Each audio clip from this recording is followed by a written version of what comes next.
Okay, so I realize I never really brought up my theories as to what was going on, but I do want to say that I called it. I have no proof to you guys that I called it, but I swear to God, I called it. Now, before I go into explaining what it is that I called, hello everybody. Thank you for coming back for my third episode of talking about the fourth episode of WandaVision. Hold on. My third episode of talking about I'm talking about the fourth episode of WandaVision. And in talking about it will come spoilers. I just want to talk about it. This is not going to be a review. I just want to fan out. And with fanning out comes spoilers. You have been warned, so now let's go. Okay, so now what it is that I called is that Wanda is behind all of this. She's just having a complete mental breakdown. She's just lost it because Vision is dead, and like we see the real world in this episode. We are out of the sitcom for this episode, and what's her name? Kat Dennings? That's the actress's name. Darcy Lewis. She just shows up. That was cool. And it turns out that she was the one at the end of episode 1 that was watching WandaVision because Wanda is just putting on this sitcom show as a way to cope with Vision dying. And all the cast members in WandaVision are just these poor people that lived in this town that Wanda just took over. And Geraldine, as we now know, is Monica Rambeau. I'm so mad that in that portion of the last video where I was like, oh, this is going to be an extra spoiler because I got a spoiler for who Geraldine was and this is who it is. I didn't realize we were going to get that answer in the next episode. So I'm really bummed out about that. I mean, I guess not too bummed because that means that I'm not going to have to like sit on that for several episodes. It's already out of the way now. So now I don't know. I don't have a spoiler for anything else. And she works for SWORD, who is that military team that came out right at the end of episode 3, and its sword is the symbol that we've been seeing everywhere. And I watched this episode with my dad, and he said that he vaguely remembers hearing something about sword and shield, as if sword has been brought up before, but this is a 13-year long running franchise, the MCU, so I don't remember where that was said, but I vaguely remember that too, and from what I can remember, this is like the first of sword we're actually seeing. And while I almost called her Geraldine. While Monica is like roaming through the halls of SWORD, you see the picture of her mother, and it says Photon on it. So I wonder if that's just going to be a nod to the name Photon, or if Monica is going to end up taking over the name. Because, I mean, with Wanda, Monica was just shot through several walls and out of the town by Wanda, and she just shot her out. And we don't even really know the full extent of Wanda's powers at this point. We just don't know. So what if being hit by Wanda with that is what gives Monica her powers? Because she becomes the character Photon, who is a super character, but she also in the comics is a Captain Marvel. Like I said, I highly doubt that they're gonna make her Captain Marvel, at least yet, because we were just introduced to Brie Larson's Captain Marvel. But I wonder if getting hit by Wanda is what gives her her powers. And if that is the case, if that is what ends up happening, then that than just Wanda having microphone. I talk with my hands too much. What if Wanda ends up just having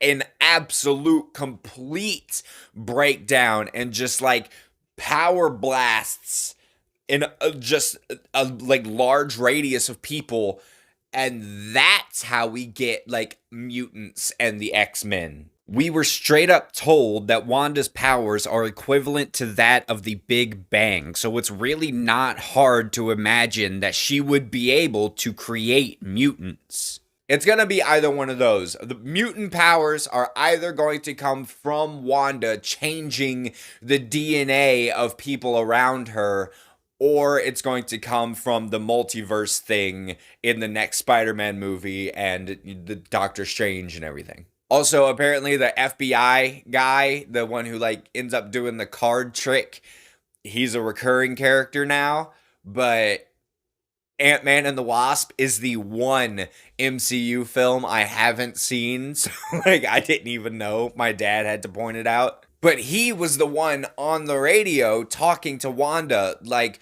Wanda, who's doing this to you, Wanda?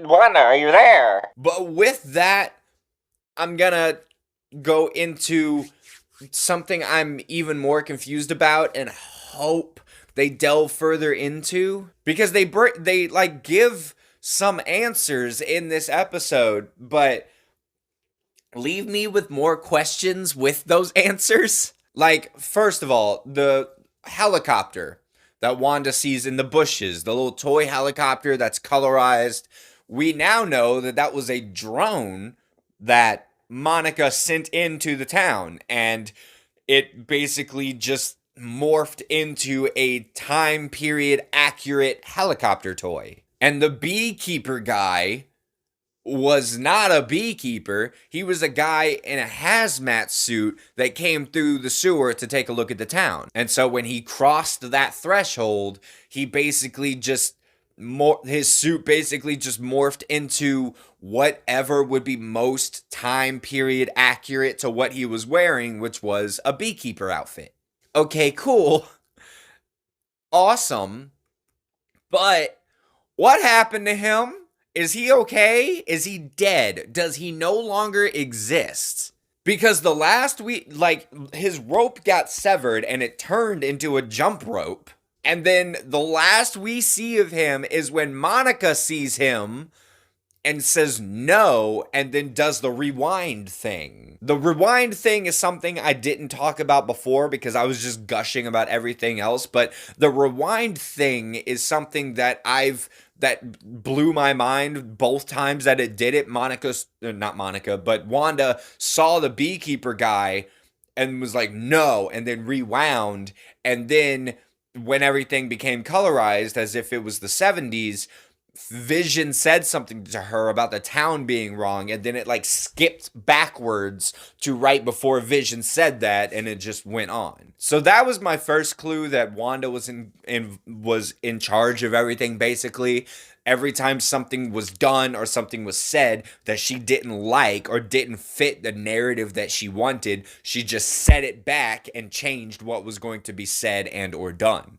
But the last time that we saw this agent in the hazmat suit turned beekeeper suit was right before Wanda did the reverse thing. And when Wanda does the reverse rewind thing, where did he go? Like, is he still just standing in the street? Did he just get vanished from reality because we never see him again? And when they're watching on the TV, they don't see the rewind. They just see it skip and now the episode's over. We as the audience are the only ones who see the rewind. So once for them, when the episode skips and the episode is now over, they never mention this guy again. I want to know what happened to him. Is he okay? Where'd he go? That was my biggest like negative, I guess you would say, with this episode is that this poor guy,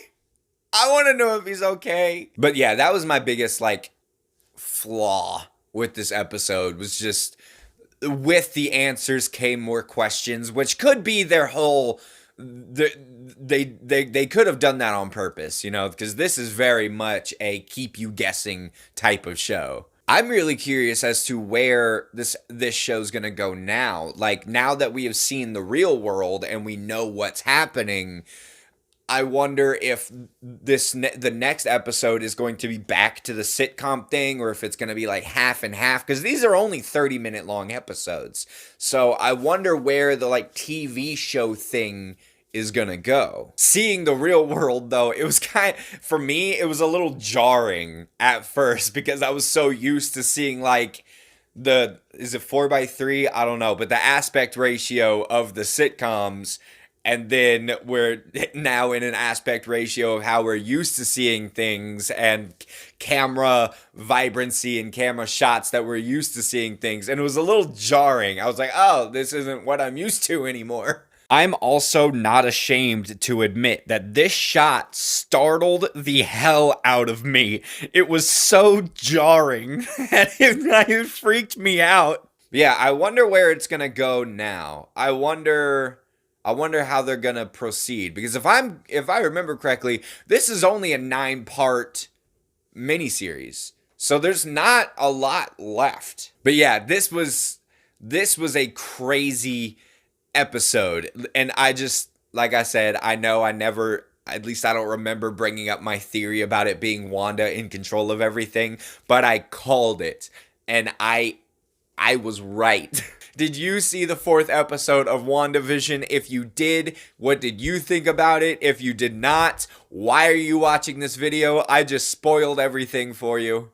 But that's cool. If you don't care about spoilers, then, you know, you're more than welcome to watch, whatever. How do you think this is gonna progress? Do you think Wanda's gonna get better by the end of the series? Do you think she's gonna progressively get worse? Do you think Wanda is going to actually bring Vision back from the dead? Because we don't know if she's actually able to do that or not. Whatever you think, let me know down in the comments. And go ahead and check out my social media. The links to all of that will be down in the description. But before you go there, don't forget to hit the like and the subscribe so that I can see you guys next time.